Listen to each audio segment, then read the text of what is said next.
Fifth edition of India super cup మళ్ళీ domestic club football కాంపిటీషన్స్లోకి return అయింది. 25-26 edition Kalinga super cup ఈ నెల 21 నుండి స్టార్ట్ కాబోతుంది అని all Indian football federation announce చేసింది. అప్కమింగ్ ఎడిషన్ సూపర్ కప్ ఒడిశాలోని భువనేశ్వర్లో జరగనుంది.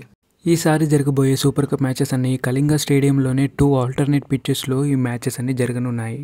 ఈస్ట్ బెంగాల్ క్లబ్ డిఫెండింగ్ ఛాంపియన్స్గా ఈ ఎడిషన్లో అడుగుపెట్టనుంది. వాళ్ళు ఒడిశా ఎఫ్సీని 3-2 స్కోర్తో ఫైనల్లో ఓడించారు. 25-26 సూపర్ కప్లో మొత్తం 16 టీమ్స్ 4 గ్రూప్స్గా డివైడ్ అయ్యి గ్రూప్ స్టేజ్లో పార్టిసిపేట్ చేయనున్నాయి. ఈ గ్రూప్ స్టేజ్ మ్యాచెస్ అన్ని 20 ఏప్రిల్ నుండి 24 ఏప్రిల్ వరకు భువనేశ్వర్లో జరగనున్నాయి. సూపర్ కప్లో ఐఎస్ఎల్ నుండి 13 టీమ్స్ పార్టిసిపేట్ చేయనున్నాయి. అలాగే ఐ లీగ్ నుండి 3 టీమ్స్ పార్టిసిపేట్ చేయనున్నాయి. I League 24-25 season winner and top 3 teams ఈ సూపర్ కప్లో పార్టిసిపేట్ చేస్తున్నాయి.